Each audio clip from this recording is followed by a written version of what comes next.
Alhamdulillahi Rabbil Alameen. Wassalatu wassalamu ala nabiyyina Muhammad wa ala alihi wa sahbihi wa sallam. Amma ba'du. Assalamu alaikum wa rahmatullahi wa barakatuh. Hayyakum Allah. As'alullah kareem Rabbil Arsh al-Azim an yatawallana fi dunya wal akhirah. Alhamdulillah, continuing on in our study, if you will, of the treatise Have Mercy Upon Salafiyyah by Sheikh Badr ibn Ali ibn Taymi al-Utaybi, hafidhullah ta'ala. We were talking about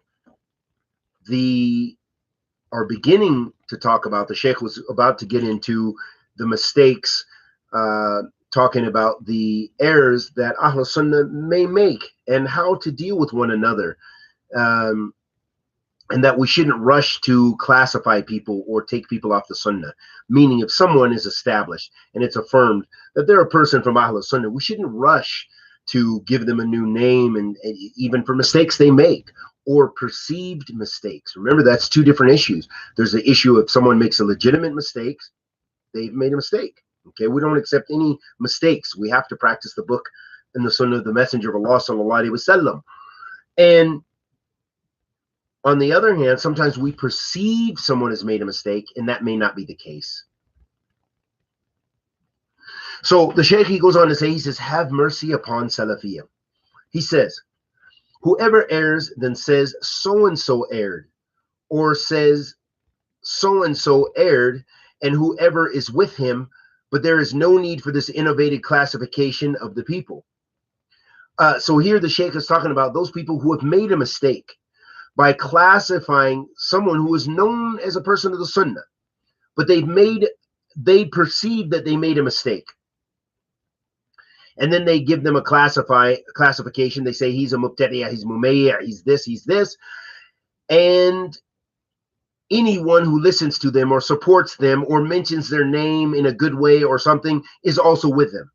So we have to be very careful of these things. So here's what the Sheikh is highlighting here, this very dangerous principle of just attacking and taking people off the Sunnah by, we call this, when it comes to the issue of takfeer, or some of the scholars, they mention silsila takfeer, when you make takfeer kind of by inferences, by association. So for example, I met a person like this in the Emirates once, and we were getting ready to pray, and he said that he said the Imam is a hypocrite, or he said the Imam is a kafir, he's a disbeliever. And I said, wow, why is that? He said, because he's getting paid a salary from the apostate regime here. And I said, wow, you're really off basis. And he said, and the Musallin are hypocrites because they are praying behind this disbelieving Imam. So here he made a silsila, he made a chain of takfir. It's like he inferred because of it's like takfir by association, guilt by association, more or less. And some people, they practice that with tabdi'. They say, I heard you mention so-and-so in one of your lectures, so you must be mumayya, or you must be a mubtadi'ah because you mentioned him and you praised him, and we've already declared him a mubtadi'ah, and what have you. And so you hear people, they do this also with tabdi', to silsila, that they kind of infer bid'ah from someone because they praise someone else or what have you. It's like bid'ah by association. So it's a very, very dangerous principle. So the Sheikh is highlighting this and saying that this is, a mistake. He says, secondly, classifying people based upon suspicion and doubt, as well as ignorance regarding what necessitates a person to be ascribed to a particular group, that this is dangerous and that this is foolishness. He says, not everyone who speaks with politics wears the iqal and cuff links becomes an ikhwani, because those are in Saudi Arabia, maybe those are traits in the Gulf, and a lot of times people who are, they like to dress a certain way and nice. So they might wear the iqal, the round thing you see on their thing, and they might have cuff links on their thobe. They might wear thobes with cuffs. So some people may try to classify people who do this to say, oh, he's ikhwani. you know, because a lot of Ikhwanis might wear that, like Ikhwanis in the Gulf or Ikhwanis in Saudi Arabia. But that's not true. You can't classify people, say whoever wears a sweatshirt is a Ikhwani, or they're whatever, they're Sufi or something like this. We have to be very careful of those types of classifications. You may find general trends amongst people, but that does not give you the right to make a classification and say, khalas, he's mubtadi'a, he's wearing pants. He's a hizbi, he's wearing pants. And this happens a lot of places, you'd be surprised. And I can recall in Ethiopia, this was a big fitna between the tulab al-ilm there, especially those who had studied in Yemen from Damaj and stuff. Some of them, they were making tabdi of their brothers for wearing pants. You know, brothers from Ahl Sunnah who take from the scholar who graduated from Jam Islamiyah or whatever. The fact that they wear pants, khalas, that's a sign of the hizbis, that's a sign of the Ikhwanis, mubtadi'a. So they wouldn't give you salams and stuff. And I've seen that. I've seen guys with very short thobes in Ethiopia. And if I wasn't wearing a thobe, you know, they might not even give me salams, you know, even if my pants were short and, you know, I've had my beard and everything else, and it's clear I'm a Muslim. But it, you know, some of the people, they look at this and they make these, it's almost like a new qaida themselves. They made a principle, and this is a bid'ah, mubtadi'ah principle themselves, a hizbi principle, to where they're making al-wala wal-bara based on pants, based on wearing pants or wearing a thobe. You know, it's a very big fitna. He says, not everyone who goes towards zuhud in dawah becomes a tablighi. Just because someone is active in dawah and going out, and that they are talking about piety and you know, rectifying their heart, that doesn't mean they're from Jamaat Tabligh. Even though those, you know, we see that, you see Tabligh, they try to specialize in those things. That's a big part of the usul of their dawah, to work on manners and things like this, and adab, which is good. That's from Islam. And also dawah, that's from Islam. But how they do it, obviously, they have a different methodology. So everyone who has similar traits, or traits that you think are similar, is not from that. So we have to be careful of overclassifying people and making these kind of general statements and general classifications is very dangerous. Not everyone who makes takfir of the tawaghit and the heretics becomes a khariji. Just because someone uses the principles of takfir, if they're doing it properly and they're a person of knowledge, you know, and they say, you know, Bashar al-Assad is a kafir. Well, no one, I don't know any from Ahl Sunnah who disagrees with that. You know, that's very clear. He has clear, open, disbelieving belief and ideology. He's, even the Shia Rafida make takfir of him. So we have to be careful of overgeneralizing people. And not everyone who praises a person of innovation due to his affair being hidden from him is ascribed to his like they say and think. So many times the people say, hey, we saw you drinking coffee with so-and-so, or we've already declared so-and-so a mubtadi'ah, and you keep mentioning his name, and he's a mubtadi'ah, and he's this, he's mumayya, and he sits with this one, or he's a part of this organization. Khalas, you must be a hizbi like him. So these are dangerous things. We have to be very careful about rushing tasri' fi tabdi', making you know, being quick to declare people innovators, or tasri' fi takfir, you know, being quick to declare people to be disbelievers. These take principles in dawabit and fiqh and patience when it comes to applying these principles. Then he says, have mercy upon Salafiyyah. He says, you should know what necessitates criticism and dispraise, and when a person is ascribed to a particular group, which the scholars have all agreed on its misguidance and exit from the sunnah, and know when a person is not ascribed to such a group. Do not oppress people. So be careful about saying, you know, Sheikh so-and-so, khalas, he's an Ikhwani, even though he was known for Salafiyyah, he's known for giving the da'wah for years, but you've quickly ascribed to him and just blind followed someone who made a hukum on him and taken him off the sunnah and say he's this and he's that.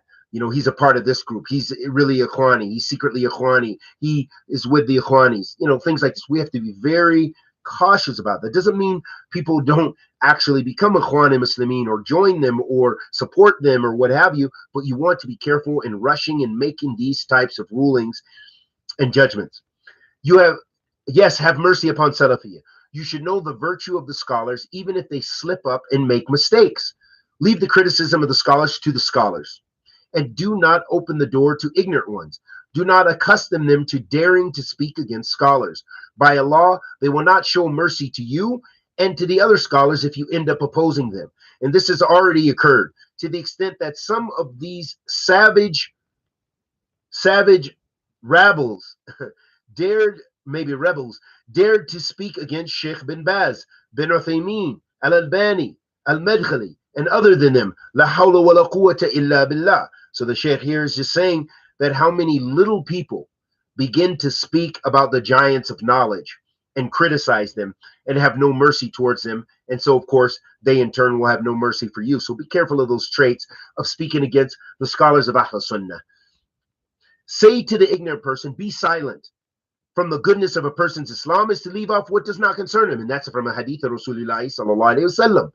Say to the ignorant person, be silent, because the person you are speaking about is a scholar. We ask Allah to forgive him, but he is better than you. He teaches goodness to the people. Many people have benefited from him. For example, in the case of Imam, I didn't say just a sheikh, I said an Imam like Jibreen, Abdullah bin Jibreen, rahmatullahi alayhi, rahmatul wasiyah.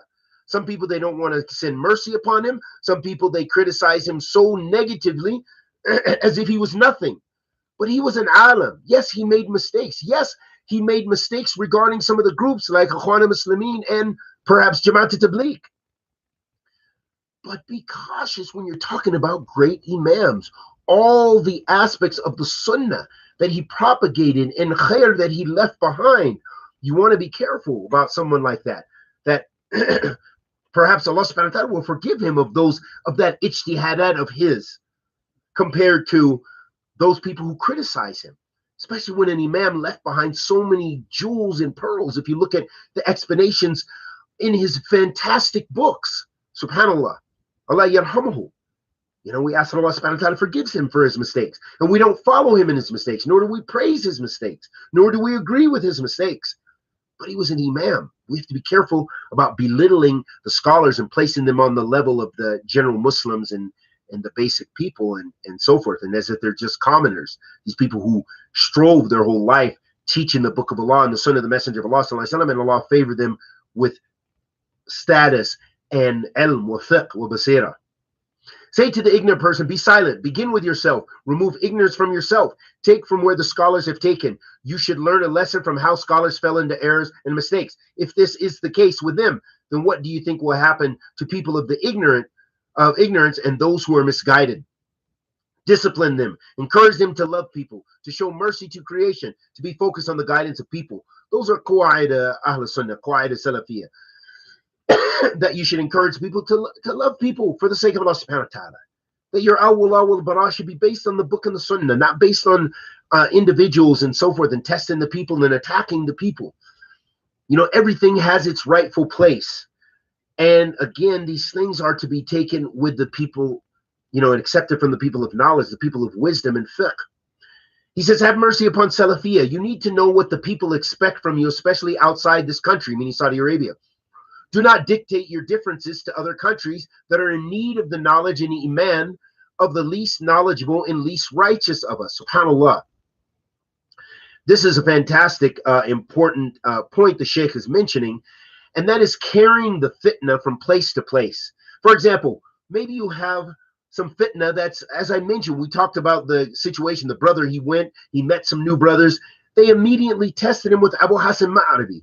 Well, Abu Hassan Ma'arabi is an Egyptian sheikh who lives in Yemen in a place called Ma'rib. Okay, he is a mubtadi'ah. You know, he has some errors, and many mashayikh like Sheikh Rabi Madkhali and others, many mashayikh have refuted him with the knowledge and shown his mistakes, and he's proven a lot of his going astray. Now, with that, does that need to be carried to every locality around the world, with people who've never heard of him, and people have never heard of that fitna, and the people who have never heard a translation from him and probably never will?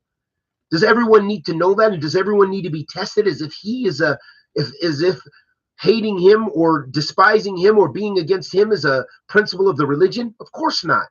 And that's how you spread bid'ah to place. And the Salaf were against that. They were against spreading bid'ah, meaning spreading a refutation to another land where the people are not even aware of that bid'ah, and that bid'ah is not even in their land, that you don't need to make them aware by saying, hey, there's a person in this land who has this bid'ah, beware of this bid'ah, and this bid'ah is like this and like this, because this might introduce the bid'ah to that land. The people may begin to be curious about that. Maybe the argument doesn't sound sufficient to their intellect, and they'll say, hey, well, maybe that's not such a bad idea what they're talking about. Why is it a bid'ah? Maybe you're the mubtadi'ah. So the point is not to spread things that people don't need to know about, that may not, and fitna and controversy that people don't need to know about.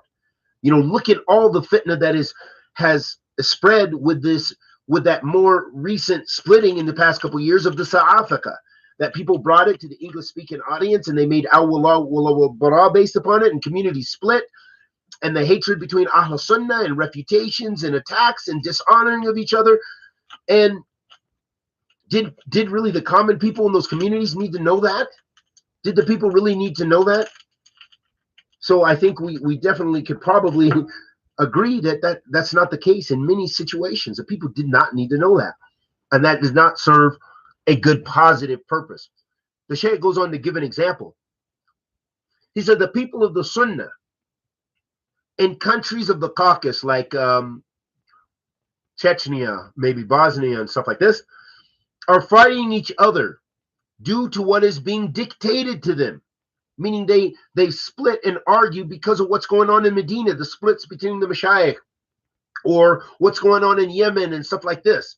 And we've seen it. I've seen it in Ethiopia. We've seen it in Indonesia. We've seen it all over the world. The same scenario. It doesn't mean it's happening in Philly. It's happening in Birmingham. It's happening in Addis Ababa.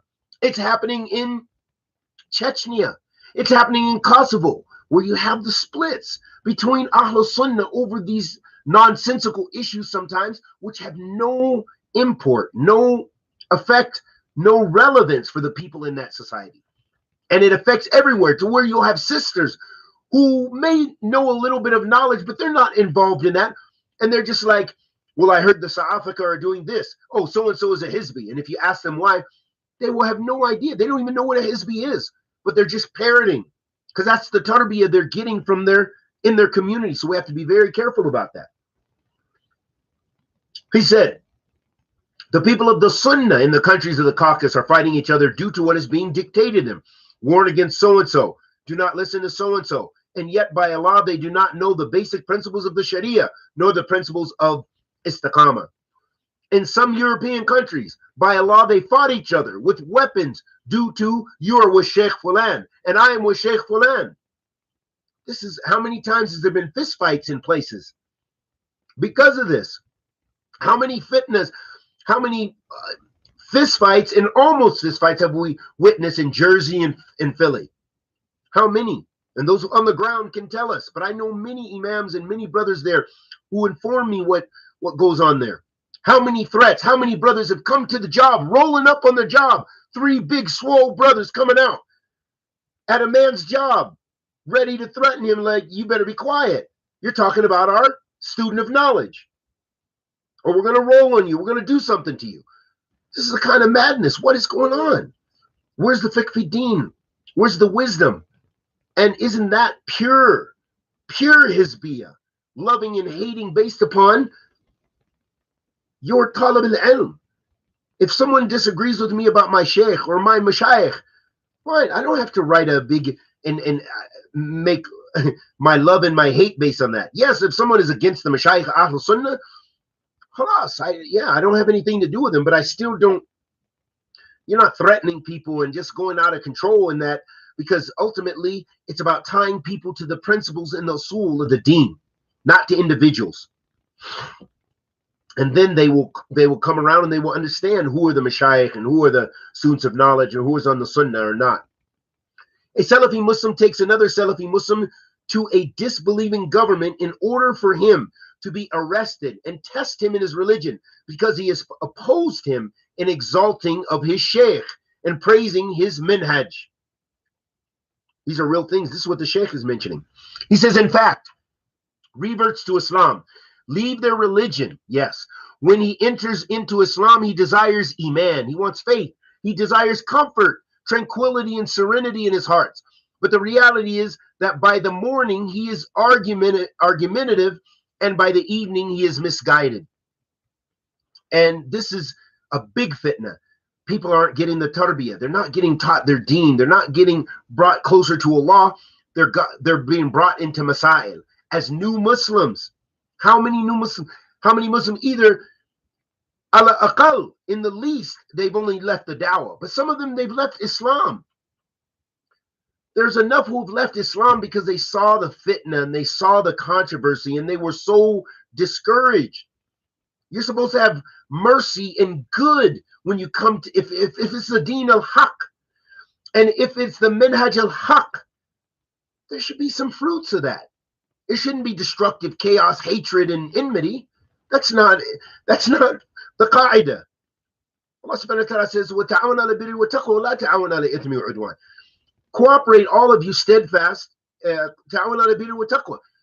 Cooperate in piety and God-fearfulness, and do not cooperate in hatred and hatred and enmity. You know, hatred and sinfulness and enmity. Don't cooperate in that. And that's exactly what people have been doing. They've been getting you on their team. You're a new Muslim. You better be against this guy. Don't go to that masjid. They're off it. They're mubtadi'ah. And if we see you there, akhi, you know, I saw you go to that masjid, akhi. I'm just trying to have mercy on you. I'm just warning you this one time. Be careful. Sister, don't go there. They're mubtadi'ah. Sister, don't do this. I know they call the same thing, but don't go there. They're off it. Sheikh so-and-so said. So you see the fitna and discord. And if people are busy with this and they have nothing, at the end of the day, they don't find any light of Islam in their life. All they see is people are hating each other. People are talking about this one's a mubtadi'ah and this one's off it. What do you think is going to be the end result? How long are they going to stay as a Muslim, especially when they begin to be tested in their faith? Aside from that test, but they begin to be tested, difficult things happen in their life, things where they need to come closer to Allah, and trials and tribulations. Well, if they only saw discord and disharmony, they'll go with the other people who don't have that. A lot of the mubtadi'ah groups, you don't find that. You don't generally see Jamaat Tabligh guys, the Tablighis, fighting like that and saying that, they warn against, but you generally don't see that. You're not going to see that out in the open so much. And so that's going to make their path seem like it is the correct path and the correct methodology, and the way of Ahl Sunnah to be off it and crazy. Wallahu musta'an. In fact, reverts to Islam leave their religion. When he enters into Islam, he desires iman, he desires comfort. Okay. And then he says, those people in foreign countries are ghuraba. They're strangers, isolated and alone. Very few in countries which do not rule by the Sharia of Allah, nor believing in paradise nor hell. Despite this, from the lands of Tawheed and Sunnah, they are issued with meager and lowly disputes, which are then magnified by stupid, foolish individuals due to ignorance, desires, and despised hizbiyah, to the extent that the Muslims in those countries begin to boycott each other and their unity is weakened.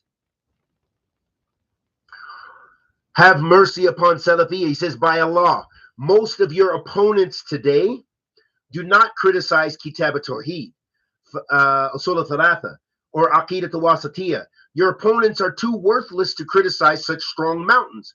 However, your own actions and statements have caused people to flee away, as well as the fact that you have left the way of the well-grounded scholars. And in fact, now you do find those people who are undermining and speaking about these classical texts, these texts about Tawheed. You have Yasir Qadhi is a classic example, who used to teach these books and now, refutes them and speaks ill and is critical of Sheikh Muhammad Abdul Wahhab and the Dawah and things like this, and considers himself and makes himself a strong opponent against the Dawah and against the scholars, and criticizing them and belittling them.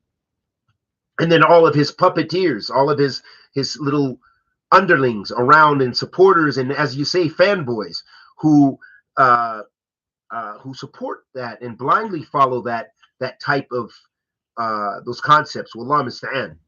Our Sheikh bin Baz rahmatullah alayhi lived 70 years. And since 1350 Hijri, he has been teaching and spreading the Salafi dawah and defending it. By Allah, they did not find anything about him that we would shy away from, and we are not able to defend. So his opponents returned back abject and sorrowful, meaning some of those great imams, they were mountains of knowledge, and even their critics respected them. Even their critics respected them because of the way that they dealt with people and their knowledge and their hujjah, their knowledge and their strength in presenting dawah. This is how the truthful followers should be, the sincere Salafis. Their standing is for the sake of Allah. Their statements are in obedience to Allah, and their actions are upon the Sunnah. They show mercy to the people and clarify the truth with evidence and reasoning. Have mercy upon Salafiyyah. Be aware of suspicion and beware of suspicion. Suspicion is the worst type of speech, and this comes from a hadith of Rasulullah sallallahu alaihi wasallam. Upon you is what is apparent, and barely information brought to you. Weigh everything upon the scales of knowledge and justice, and act accordingly with determination and mercy. Very, very important. That when you hear something, you should affirm it, or just keep silent. Don't get involved in it. You're going to hear, so-and-so did this, Imam so-and-so did this, Sheikh so-and-so this. The people spread wicked and evil lies, and sometimes the people just don't have dhabt themselves. They don't have precision in what they hear, and then they spread something, and it just goes around, and it's sinful. They're gaining sin. They're a part of that chain of false narrators, and this causes harm to the dawah, and it causes harm to people and people's honor and du'at. And this is a great shameful act that we have to be very, very cautious of. That when you hear something about someone, make sure that you find out if it's true or not. And if you don't know, don't spread it. Don't be a part of that.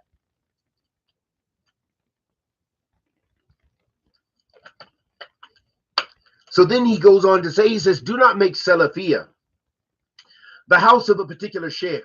Whoever enters into the house is Salafi. Do not make Salafiyyah. He says, Salafiyyah is the religion of the Prophet sallallahu alaihi wasallam. It is the methodology of the companions, tabi'een, and imams of the religion. Nobody is expelled from Salafiyyah except with evidences and certainty, not due to desires, personal interest, and the shaitan. That's very powerful speech if you think about it. Again, nobody is expelled from Salafiyyah except with evidence. Again, it takes dalil when you speak about someone. And certainty and yaqeen. You can't expel someone based on doubts.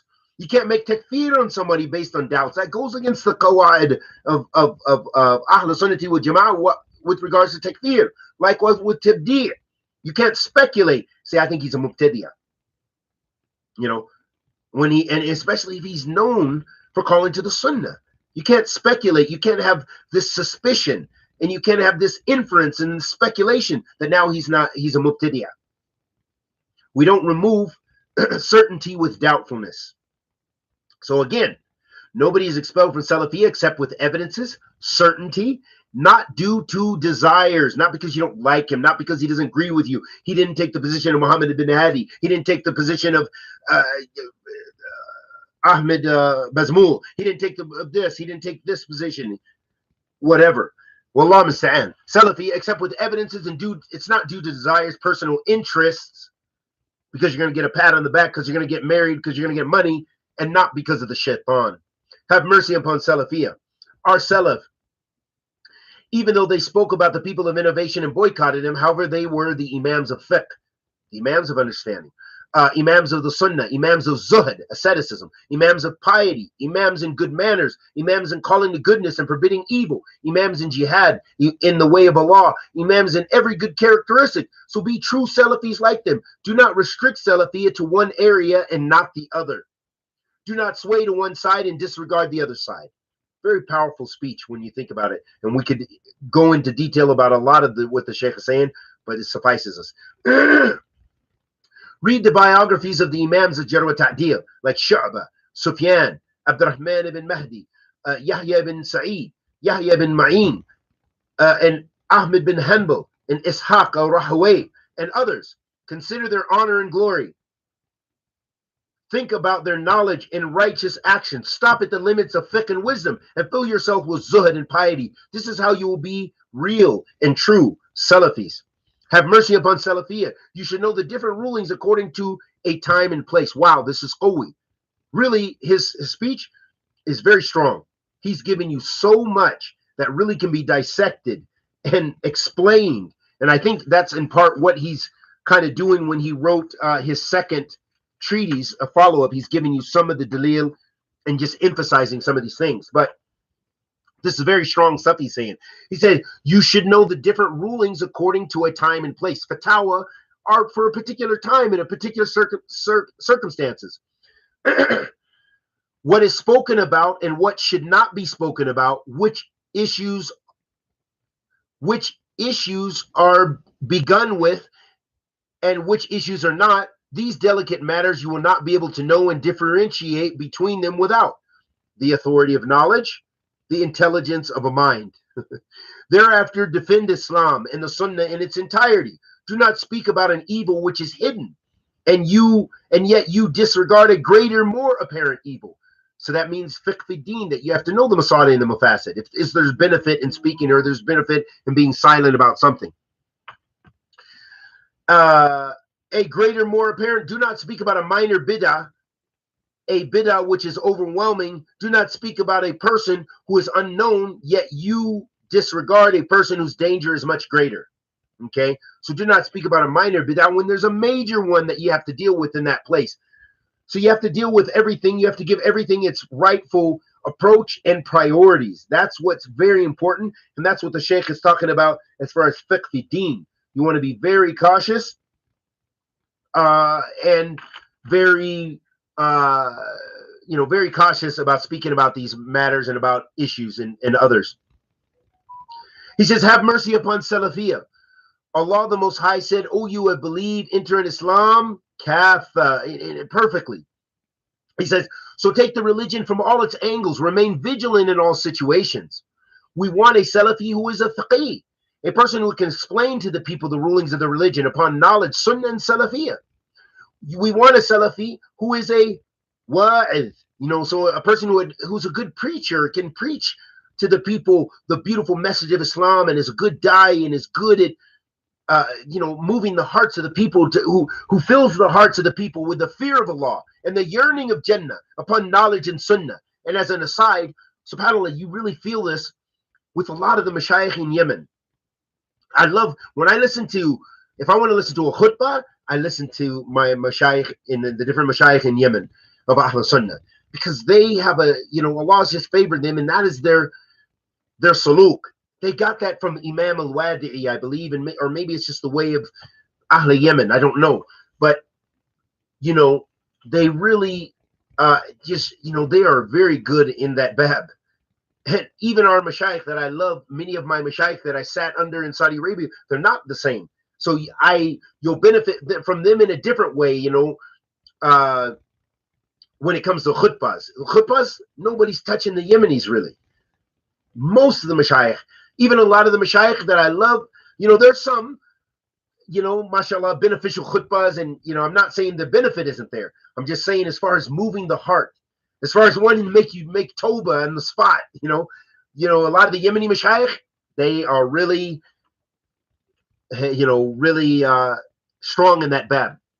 He says, we want a Salafi who is a muhtasib, a person who's a responsible individual, who defends the religion and neglects the arrogance of the ignorant people, the falsifiers, the interpretation of the ignorant, and the altering of the extremists upon knowledge in the Sunnah.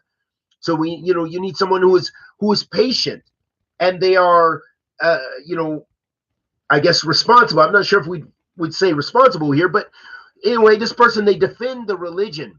They have the knowledge and they have the maturity, I guess you might say, to be able to deal with the foolishness of mubtadi'ah who say it's okay to rebel now, or mubtadi'ah who say let's make takfeer to the leaders, or mubtadi'ah who criticize whatever and criticize the scholars, the mountains of knowledge.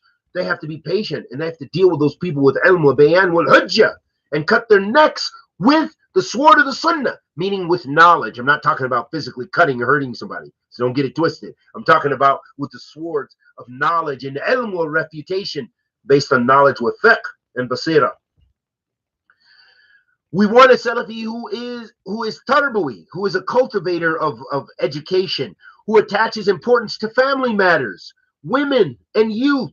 He directs them with good sound advice upon knowledge and sunnah. This is the Salafiyyah we want, because that's complete. He says, have mercy upon Salafiyyah. We've had enough of divisions and discord, boycotting and cutting off. Allah has made you worshippers of Allah. Brothers, be avenues of mercy towards each other. Give glad tidings and do not cause people to flee away. Make things easy and not difficult. Work with each other and do not differ. This is the advice and counsel of the Prophet ﷺ to every truthful Salafi. In closing, it does not matter to me if a lurking, deviated Ikhwani, an arrogant Sururi, a rebellious Khariji, an ignorant Tablighi, or even a misguided Ashari, a hating Rafidi, or a cursed liberal rejoices due to my speech. We are not a hizb that we have to exchange advice and principles beneath the table or secretly write them on notice boards in lonely corridors. My way is Salafiyyah. I defend it in what concerns it. I have concern for my Salafi brothers. My statements regarding the mistakes of individuals is in order to rectify, purify, and cultivate. It is in order to protect the Salafi methodology from that which has been ascribed to it, and it is not from it. Whatever I wrote is like medicine, inshallah, and cauterization, burning with hot rod, is a type of medicine. Perhaps after the hotness and pain of the rod, there will be some cure. And then he says, wa sallallahu wasallam ala nabiyyina Muhammad. That's a powerful series of statements that the Sheikh made in really trying to show that, hey, it's about rectification. Ahl Sunnah should not be attacking one another. If we had sincerity and brotherhood for one another, there would be so much less fitna. There would probably be so many more people who are on this, embracing the Salafi minhaj, and who would love the scholars of Ahl Sunnah if they didn't see that we are sick, as scholars that we're sick, the way we treat each other, the way we rush to take each other off the minbar, the way we rush to belittle each other, the way we rush to attack one another's honor and character, and then replace it with ourselves, or replace it with our group of brothers, replace it with our puppet to come in the place of that guy. So we have to be careful. What is our motivations?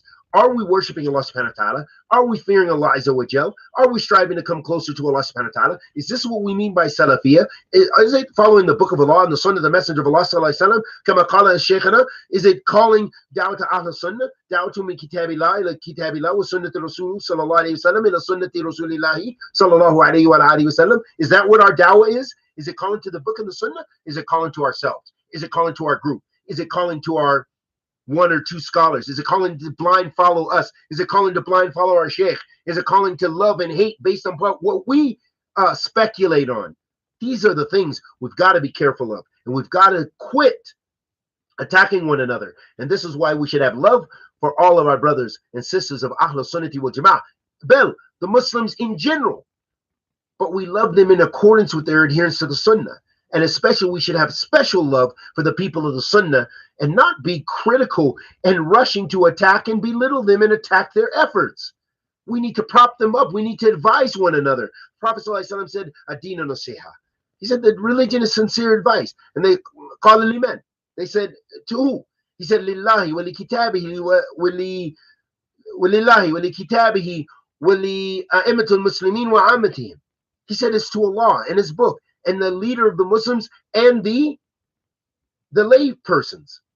That we should be giving nasiha to each other. We should be excusing one another. We don't accept mistakes. We advise one another. We don't have to take each other off the minhaj. We don't have to blind follow and get into controversy. These scholars got together and they wrote about this one. These scholars got together, especially if you don't have the tools to distinguish. And again, I advise you as students of knowledge, those people who have knowledge and those people who are on that path, to look into the affairs before you rush to just take a position. Oh, the scholar spoke about him. What do you know if the scholar spoke about him?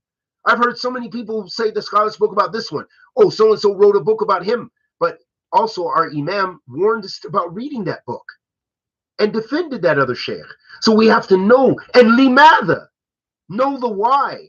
Not because you just like him and you like him, but it should be based on looking at what their arguments are. If you're going to even have a correct, some sort of position, that you should be able to look and research and look into why they refuted him.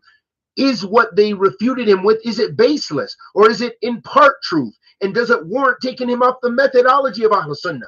Those are things, instead of rushing to get in controversy, you should gain knowledge, so that way you have the tools to be able to look and distinguish the haqq between falsehood. And that is one of the important things that you gain by seeking knowledge, or you should gain by seeking knowledge, is giving you more tools so you can distinguish between truth and falsehood. I don't have to go because Sheikh Abdul Muhsin, Imam Abdul Muhsin, is refuting this one, and I just have to blind follow. But I do know enough about Imam Abdul Muhsin that he's not going to do it based on desires, and that he is an imam who doesn't usually involve himself with that. So if he's taken off his gloves and going bare-fisted, then there's a real legitimate reason. And then there's some imams that I love and respect, but they are quick to take their gloves off.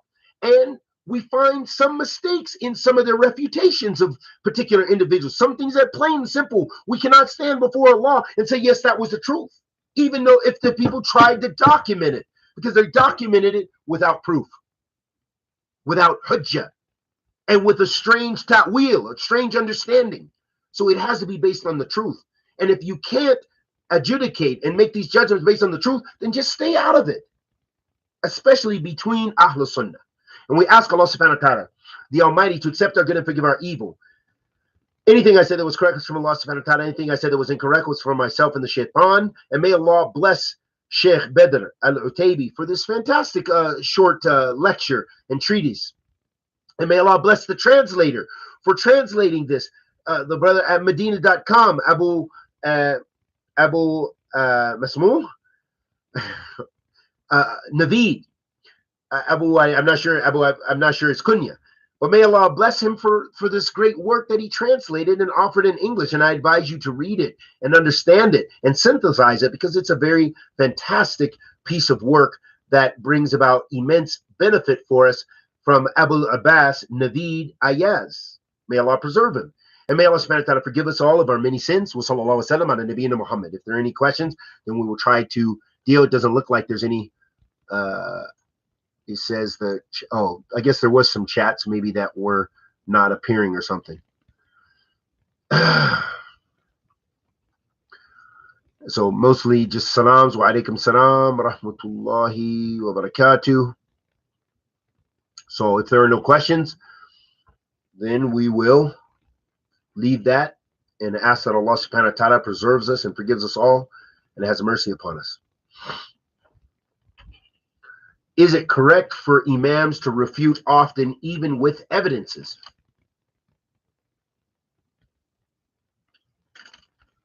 So you said imams first and foremost. Of course, imams, imams are imams. So if they're imams of, I guess you mean imams of the deen, not imams of the masjid. I'm not really sure what you think, but I'll briefly try to deal with this. So imams of the deen, they have fiqh and they have ilm wa hujjah wa burhan bi-idhnillah. You're not going to see Imam Fawzan speaking unless there's generally relevance. He's very reserved. And he's not going to name individuals often unless he sees a maslahah. Likewise, many of our great mashayikh, Sheikh Salih Suhaimi is another imam that is like this. Imam Abdul Muhsin Al-Abad as well, from the ones that I know personally, that they're not quick to mention names of individuals and so forth and refute. If there is a need to refute, then there's a need. If there's a real need, then of course it's legitimate, because that means there's a real need. Well, we don't want to refute based on nitpicking and falsehood and just to cause controversy. And there's so much to say with that if you listen to the treatise, if you listen to what we just spoke about with all those details. So is it correct for imams to refute often with evidences? Even that's a very general question. Basically, the khalasat al-qawl is looking many things in the deen like this, especially if they involve some ijtihadat. They are based on the masalih and the mafasid, the looking at the weighing the benefits and the harms. So let's look at an example. Let me give you an example to make sure you understand. So we're in America right now. I'm in America, and I'm in a place. I'm in New Mexico right now. So New Mexico has very few people, Aslan, and very few Muslims, definitely. And very few, probably a tiny, I don't even know. I just know the two brothers, two families here on the Sunnah like that. But I don't know what's going on in the big cities. But there's definitely not many Muslims. And so if I see a mistake, okay, let's say the mistake of Yasir, the mistakes, plural, kethra. But let's take one of the bid'ah that Yasir Qadhi says. Or let's take Haji or something, when he talks about khuruj or something like this. And I bring that to a masjid that's predominantly Sufi and Ikhwani Aslan anyway. And I mention a legitimate mistake he's making. And I present with ilm. What does that have to do with the people here? These people are already Ikhwani Sufis anyway. They don't want to hear nothing about that. They're looking at interfaith gatherings and stuff like this. They're on something different. So there's no maslahah, there's no benefit, even if you come with the truth on that issue, because it doesn't have any relevance for them. It may only cause a greater fitna, and they're just going to think, who is this strange guy? He's not even from here, and he's bringing these crazy issues here. You understand? So everything it's going to require, there's no black and white answer. You have to use the truth, and you have to refute with evidences, but that doesn't mean you always have to be public. It doesn't mean you always have to bring that to everybody in every society. So that's what I mean. There's fiqh. The Sheikh was talking about a lot in this treatise about having fiqh in these issues, to be able to look and analyze, having knowledge, having fiqh, having hikmah, and hikmah is to know where to put everything in its rightful place. So would that be, and I gave some examples which showed a lack of hikmah. Brothers who tested a brother who was new to the dawah, who doesn't even know the language of the person who's a mubtadi'ah. But they tested him about that mubtadi'ah. So how in the world is he going to know his name or know anything about him? He doesn't know anything about him. He's never heard him. So it's not even relevant for him. But yet they tested him and looked at his iman and his adherence to the sunnah on that scale of whether he knew that sheikh or not. That's crazy. So again, everything has its rightful place.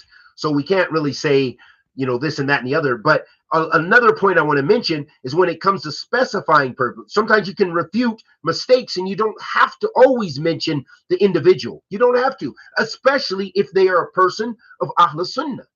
And you see that all the time, the mashayikh, where they might speak about a mistake, but they're not attacking their brother from Ahl Sunnah.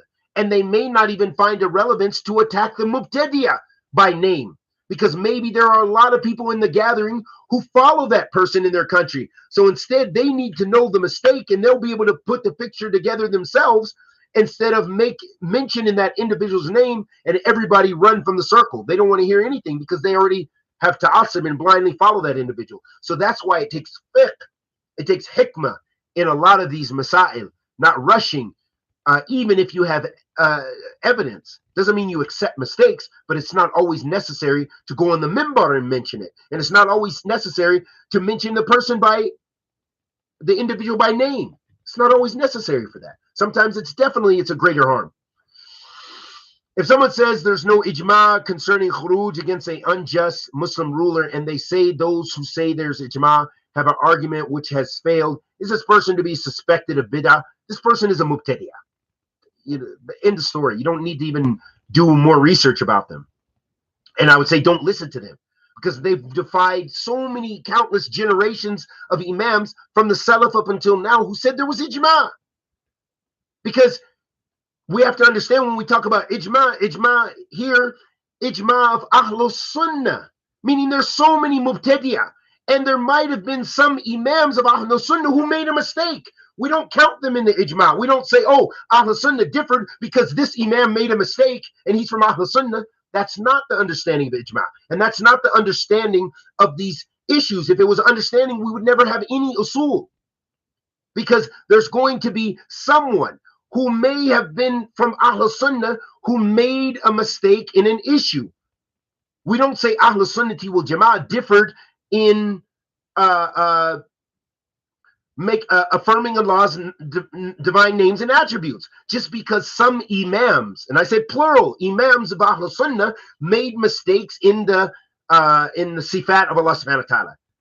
We don't change the usul and say, no, there's no such thing as usul, because this Imam Anawi said this, Imam Ibn Hajar said this, Imam Ibn Hazm said this, Ibn Khuzaymah said this. No, it's not just a flip-flop thing. There's an usul, there's a foundation, there's the truth. And then those who differ with the truth and the evidence, they are held accountable in accordance with their difference. But that doesn't mean the Salaf differed because this one did this. He's mistaken. That was his ijtihad. Or maybe a nas didn't come to him. Or maybe he's a result of the environment. There's many reasons. Shaykh al-Islam ibn Taymiyyah wrote about some of the reasons why you found the differences between great imams, and no one made tabdi of them for that. So I hope that kind of clears that up a little bit. Bi-idhnillah.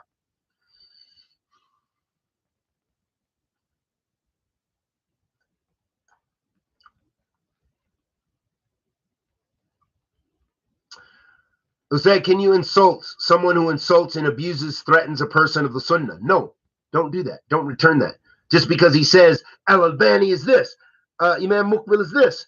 No, you don't have to. You deal with people always with justice, and you always with iman, and always with that important balance of Ahl Sunnah.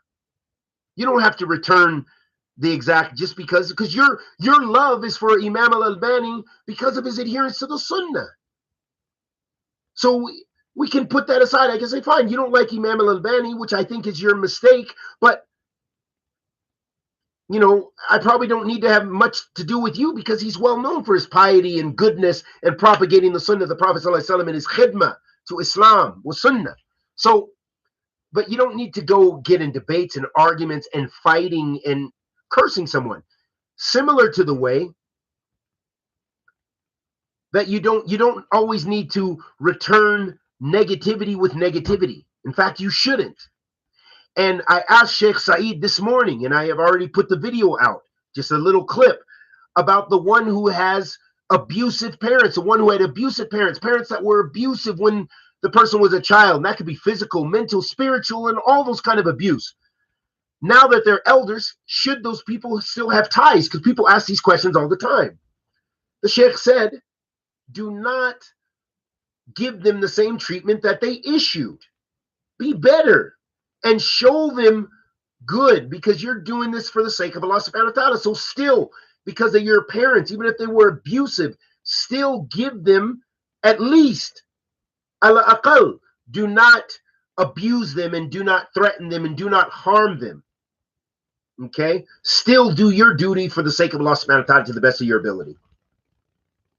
So that's very important. You don't want to return evil with evil. No. If someone is a beginner, seeker of knowledge, and there's a fiqhi difference of opinion where one side says it's a bid'ah, other side says no, it's disliked, or should you always be on the safe side? You're going to be always on the side where the adillah is. So as you gain knowledge, that's going to give you more tools to move away from taqleed. The point is you don't have to make al-wala wal-bara based on that issue. The people say that's a bid'ah. You can say, well, what have you, but you want to sharpen your tools so you have dalil for what you believe.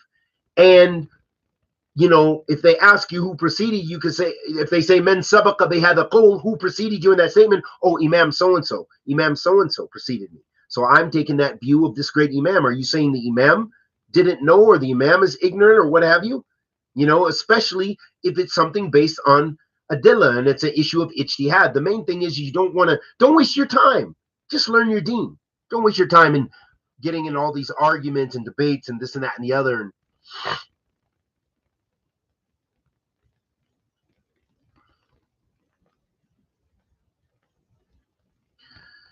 If you made a mistake in salah that needs a sajda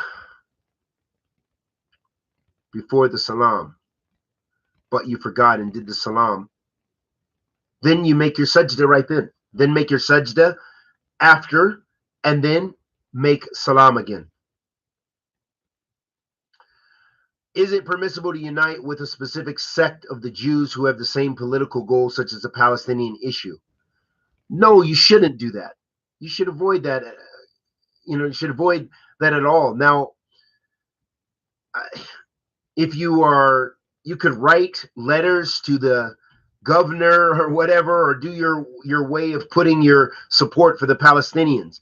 But to unite, I mean, what do you mean by unite? You're going to march with them because they are Jews against Zionism or something like this.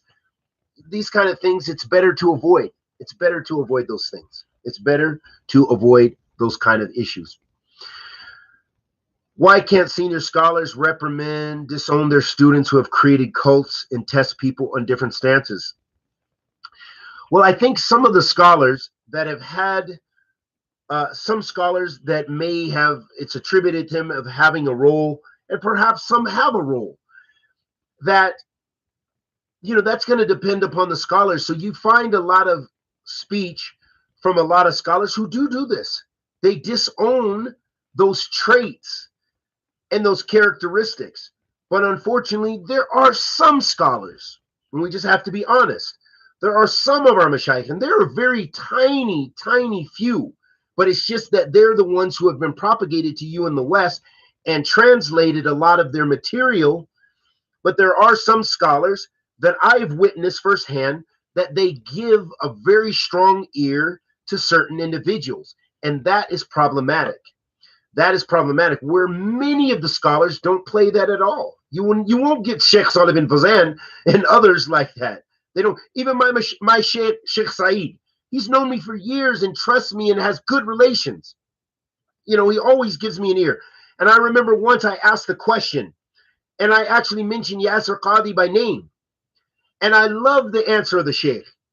He said, which covered him and showed that he's not about fitna. He says, if it is as you say. He didn't say, oh, this guy is this, and take him off and blast him.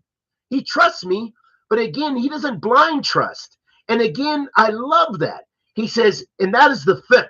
That's what you see. I see that from a lot of our mashayikh. So don't attribute that to Salafiyyah. A lot of our mashayikh are like that, are not doing that. They're not going to give you an open ear, even if they trust the individual. They're not going to blindly go with everything. They're going to make tatabbut. There are some that they trust, and it's unfortunate, and it has been a problem. They give the blind ear. But you have, mashallah, those mashayikh that say, they're looking at these issues as mas'ala diniyah. If it is as you say. I remember I asked Sheikh Ibrahim Rahili about an issue, and I was intending it about a particular da'i that was known in the English-speaking world, only because of what others are saying. And it wasn't that I was belittling this da'i, but this question had some relevance for us. And the sheikh said, he just gave a beautiful answer and dealt with the issue. But he, even though I'm a student and I was there in many of his durus, he didn't just go, oh, you said this? Okay, that guy, let's get his name and let's put him out on the internet, attack him, tell him to repent, come publicly. No. So most of the mashayikh are not like that. Some of the mashayikh, this is a shortcoming that they'll be responsible to Allah subhanahu wa ta'ala for if they made mistakes in those issues because of giving blind allegiance or whatever to certain individuals who were maybe not trustworthy in the West. Maybe they were known for lying. Maybe they were known for fitna. Maybe they were known for many mistakes that the mashayikh didn't know they were doing on the ground in America and in the UK or in France. So this is a very big problem. So that's why you have to be careful with that. Even somebody you love, you want to affirm what they're saying is true. So inshallah ta'ala, we hope, may Allah forgive us and forgive our scholars and forgive us all, protect us and preserve us all, I mean.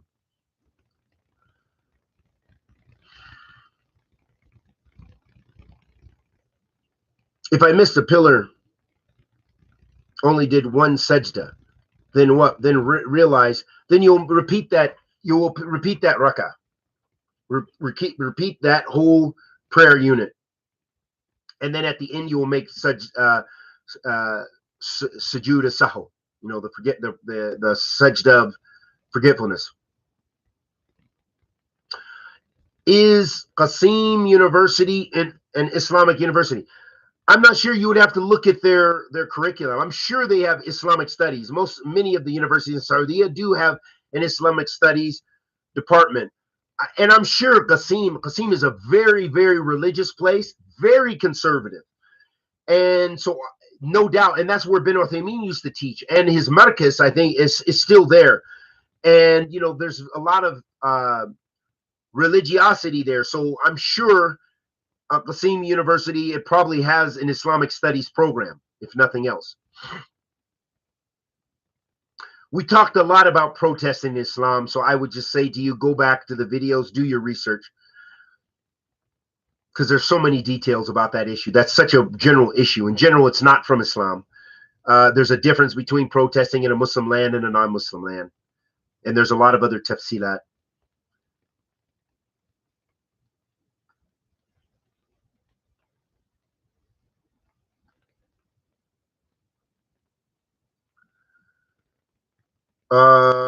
What are good books for beginners in fiqh once they finish the Medina books in Ajurumiyya?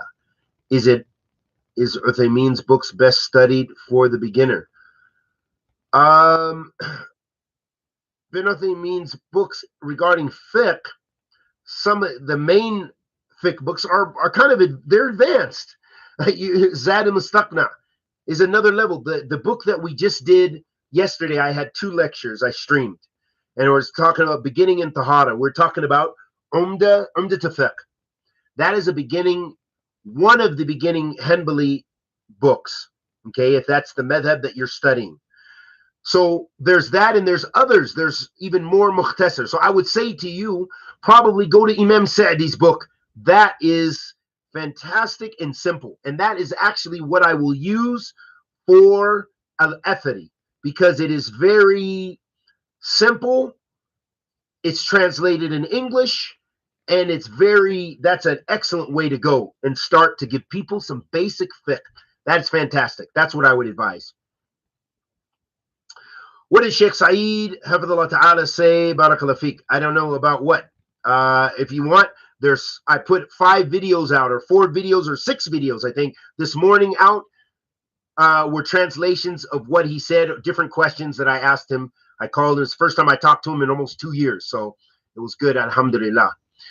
Can someone study in an Islamic university and be able to benefit in a Muslim majority country?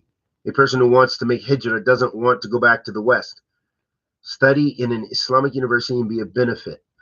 In general, they're not going to. If you're coming from a non-Muslim country, or even another Muslim country, they need, like in Saudi Arabia, they're not going to hire you as a foreigner to teach them Islam. Those days are over, mostly. So if you are learning Islamic studies, you're learning that because you want to learn. But I wouldn't say that that's necessarily a good career job or goal, because the reality is it's very difficult. It's very difficult. I've been back now almost 2 years, a year and whatever, of course, considering the pandemic. But even with that, it's very difficult. Doesn't matter I have a PhD. Nobody cares about that. And especially in Islamic studies or religious studies and things like that, nobody cares about that. It's very difficult. It's very difficult to find something in my field. And there's so many other issues going on there.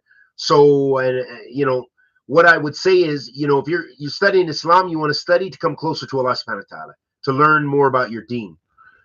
It's probably not the best tool to help you make hijrah.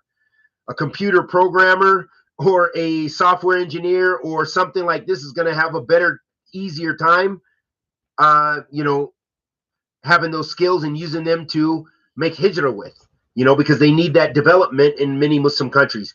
You need to think about what's going to be an asset to them in their country. Is it permissible to pray behind Sufis? Of course, it's permissible to pray behind anyone who doesn't have bid'ah mukaffara. That's the jawab. Anyone who does not have disbelief in their belief, then they're, as long as they're a Muslim, you can pray behind them. Even if they're a mubtadi'ah, he's a Khwani, he's Tabliki, he's Sufi. What does that mean? That's very general. But if he is a grave worshiper, if he makes istighatha to the dead, you can't pray behind him.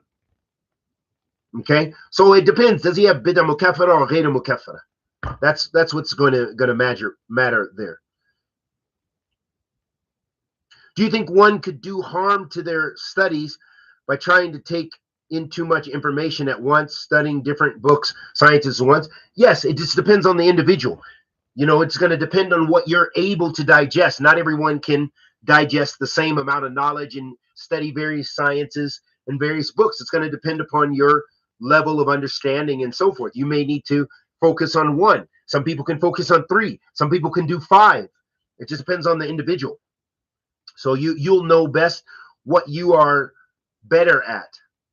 And you might not have that luxury. Once you get into, for example, in the Islamic University in Medina and those places, so they have a curriculum. So you will have to keep up with that curriculum. If it's 7 to 10 subjects, you will have to do that. So they expect that you have a certain level of competency and you're going to study and do that because your job is to be a student of knowledge. You're getting a little scholarship to study and do that. That's your job. They didn't bring you there because they want you as a foreigner, or they want you to come and eat al-bayk. They want you to come and focus as a student. They're giving you a visa to stay in their country, to focus and excel in those subjects, and then take it back to your country. So a friend is asking, is it permissible to marry a mushrik woman who is converted sincerely and has accepted Islam, but she did zina after her marriage before her Islam? Of course. The main thing, she's a Muslim now. If you said sincerely, khalas. Doesn't matter if she was a Hindu, a Baptist, or a Buddhist, or a frog worshiper. She is a Muslim now. Khalas, intahayna. And it erases what she did before.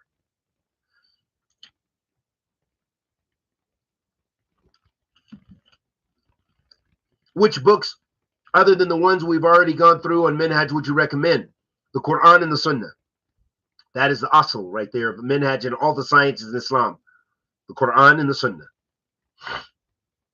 I found out that Muhammad Ismail as-Sin'ani has insult Muawiyah and his son. Is this correct? I don't know.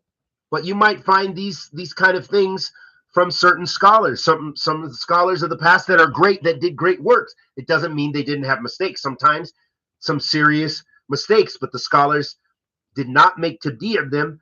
They may warn against certain statements of theirs and say he made a mistake in this. This is muwafaqa with this or something. But I don't know about that. I don't know about Imam Sin'ani making this statement. But we just know of him as a great Imam of the Sunnah, and explained Bulugh al-Maram. Subul al-Salam is a classic text and explanation of Bulugh al-Maram, as well as many other things that he's done, tafsir and others.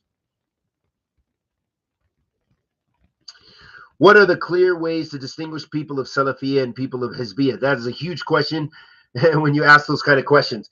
And actually, it's funny.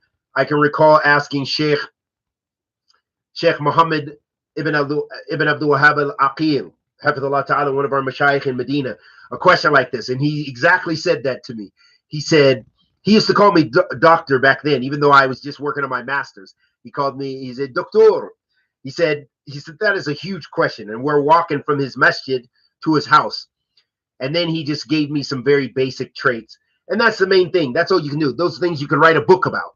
But especially that. And in fact, if you want to know, go to this, because it's inexpensive anyway. It's not lining my pocket. But that way I don't have to talk about these things all the time.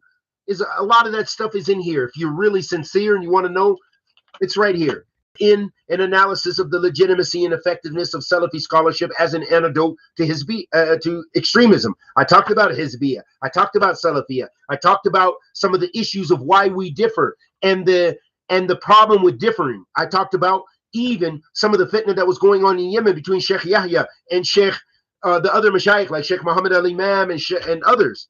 Okay, it's in the book. So get the book. It's cheap. You can get it on iPad. So anyway, there's just too much to say. But again, we've already mentioned it in this dars. If you go back and listen, you'll find the answers are right there.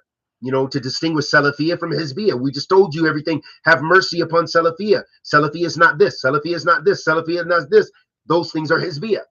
We just spent an hour hour and 9 minutes on that. And then prior to that, another hour. So it's there. May Allah bless you and preserve you. Ameen. And we ask Allah subhanahu wa ta'ala, the Almighty, to accept our good and forgive our evil. Bless us with ikhlas, with tabat. Allahumma inni a'udhu bika an ushrika wa ana a'lamu wa astaghfiruka liman a'lamu. Wa sallallahu wa sallam ala nabiyyina Muhammad wa ala alihi wa sahbihi wa sallam. Assalamu alaikum wa rahmatullahi wa barakatuh.